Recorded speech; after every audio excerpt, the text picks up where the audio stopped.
show you some maps that were produced by Ward Chesworth at the University of Guelph in Ontario. Now, my friend Chesworth was very keen to show the relationship between the what you might call the rocky substructure of the world and the soil that we use.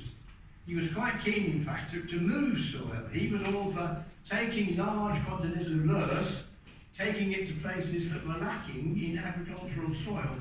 So these maps are maps produced, sketch maps, very simple maps, sketch maps produced by Ward Chesworth. If you're at all interested in this topic, I've published the maps on the Loess ground blog. Ward published the maps in New Zealand. Ward published the maps in Canada.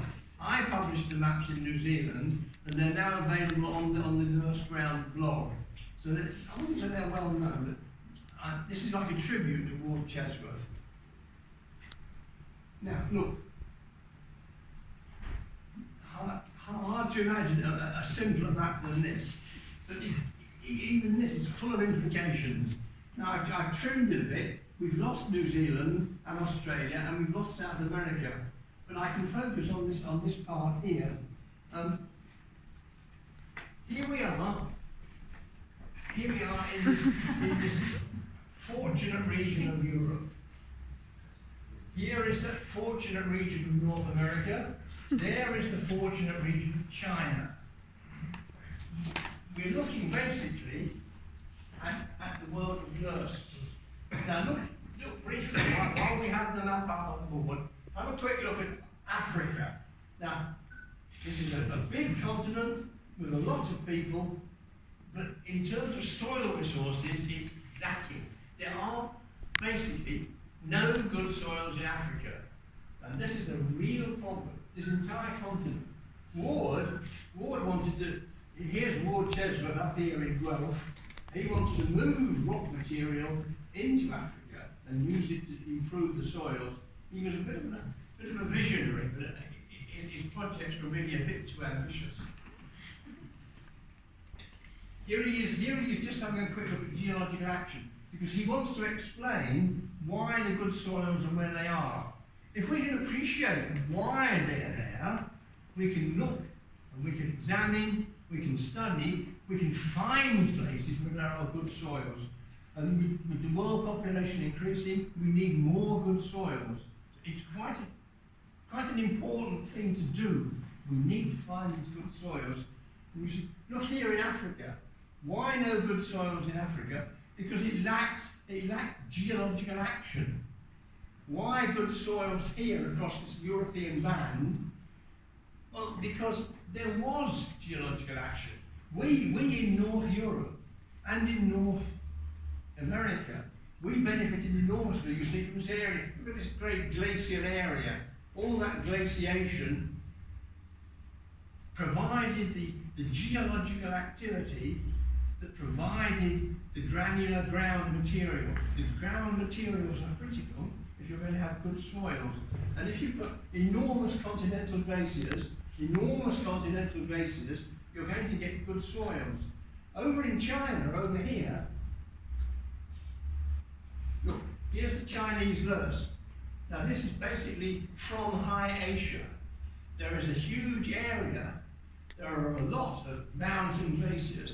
There's a vast amount of geological activity which is delivering Loess material into China, gives us this great, long-lasting civilization, based, standing firm. The Chinese civilization stands firm on the Loess.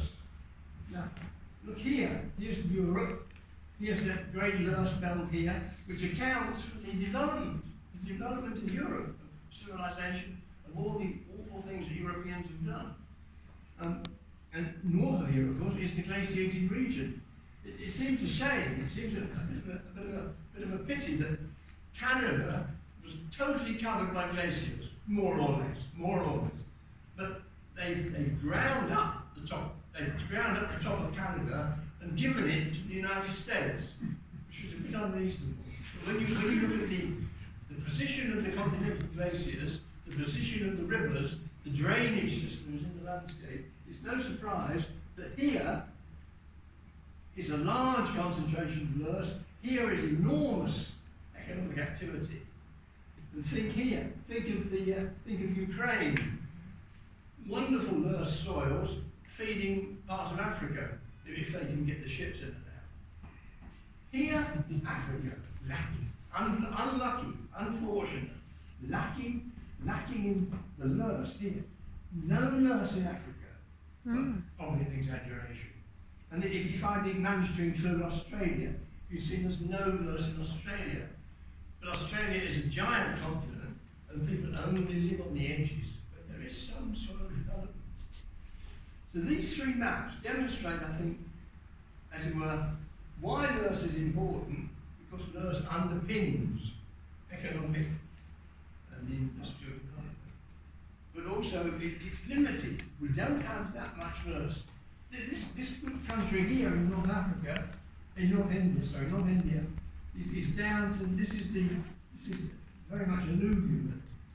The North India alluvium coming, this is high Asia here, so the mountains here, and the mountain glaciers are providing material for the Loess up here in China.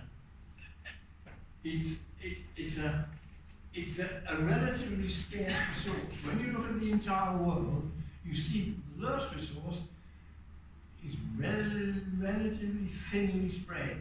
I mean, the deposits are huge when you're there in them, you know. When you're standing in the 300-foot high Loess deposit in China, it looks incredible. But in terms of the world, there's not that much. Well, Ward's idea was to move this into other parts. Now, that's the resource. We can accept that Loess is a resource.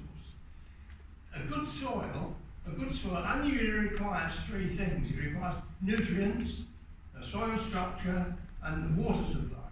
Supply these three things, you've got a good agricultural soil, you can feed the world. Now the Loess is very good at providing the nutrients because it's a recent deposit. You know, in southern Britain, it's covered in good soil, and it's only 20,000 years old. It's from the last glaciation.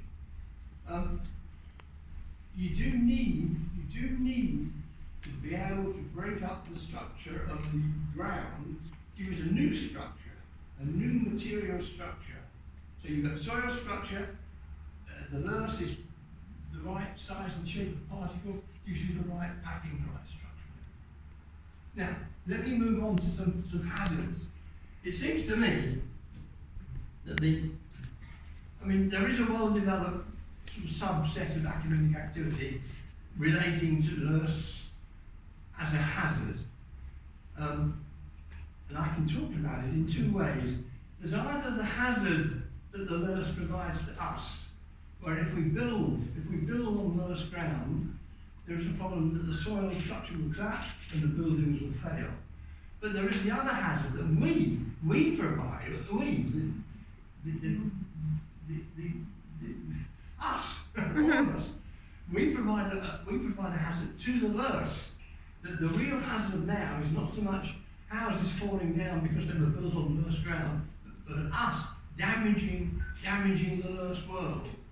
You know, the classic damage to the Loess world is probably the Dust Bowl in North America.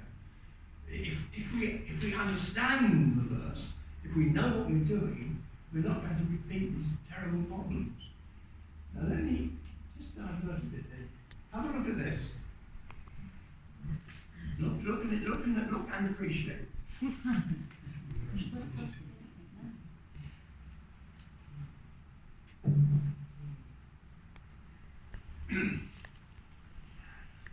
It says a lot, this picture, but it needs some interpretation. This is a picture by Enya Denisov, Professor Denisov, very famous Soviet. Are you there, Professor Denisov? Very famous Soviet engineer. I'll call him an engineer.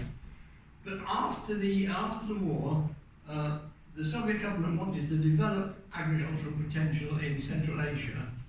So a lot of effort was put into developing the Loess countries in Central Asia. So we're looking at Uzbekistan, Kazakhstan, basically like that. and a lot of canals were built. Now look, this is a canal here. Denisov shows us a canal. That's an irrigation canal attached to the Amu Darya River in Uzbekistan. But they found that they could dig the canal and they could fill it with water, but after a few weeks, the canal collapsed. So this canal here suddenly became this canal here. And this region here was wetted by the infiltration of the water. These are great cracks appearing in the ground because the whole structure, the whole ground structure has collapsed. This is the beginnings of the study of the subsidence and hydrocollapse of Loess. Hydrocollapse is quite a good term because it's the water, the Loess has a beautiful structure. The Loess is solid, brittle, strong, but once it gets wet, if it gets wetted and if it gets loaded, the whole thing collapses. Now in the Soviet Union, this was a bit of a problem because it included areas in Ukraine, in Uzbekistan. There were 4 big Soviet institutes, and people like Professor Abilev and Krieger, some great people. Now their work has not really been appreciated for 2 reasons. One, because it's in Russian, which we refuse to learn, and also it's very much engineering, and we refuse to be engineers. This is the problem with Western academia. But this, to me, represents a sort of, how can I put it, a focus.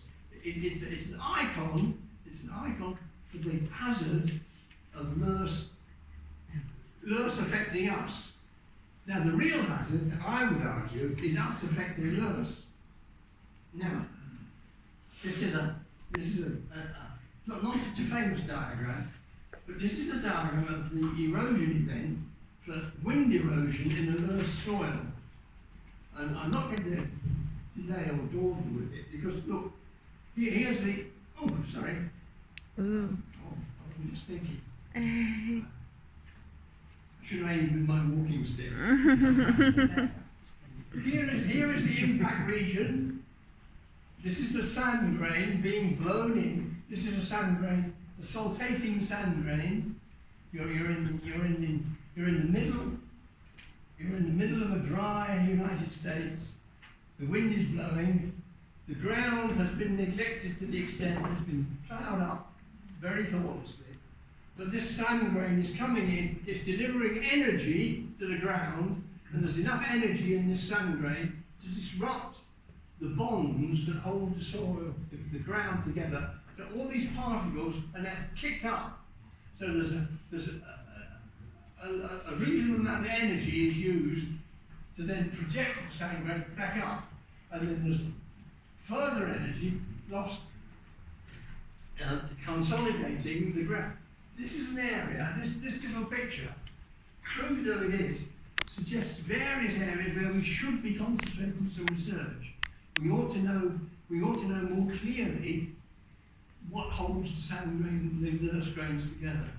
We ought to know more clearly how the energy is distributed when the erosion event takes place. Now this is, okay, I should very quickly. We need to know what happens in water erosion, which is very bad in China. We need to know continuing problems with wind erosion. These are places where we might focus. Now let me quickly end. I've had the signal. I know what I have to do. Let me quickly. This is a sort of coda. This is a sort of bit at the end. But here is where the Teton Dam was up in Idaho. Towards the end of the 20th century, this dam was a failure. There was a dam failure. The Great Teton Dam. Thank you. Tim Lukish has provided this wonderful picture, and it looks great. Thank you very much. This is perhaps 100 meters high. It's an earth dam. It's an embankment dam.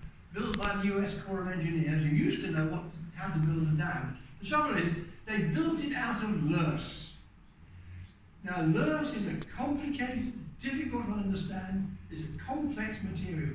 You build a large dam of Loess, you're looking for trouble, and of course, this is what happens. The dam fails, and it fails because of a real failure on the part of the engineers and also the associated scientists to understand the nature of the forces within the Loess ground. This is something we still need to find out. This will be a very active research topic. Thank you.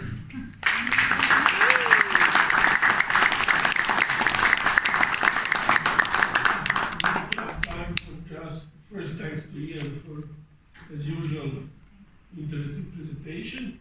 But Ian started to impress me with the improvements of the quality of the presentation based on using new technologies. Oh, that's yours.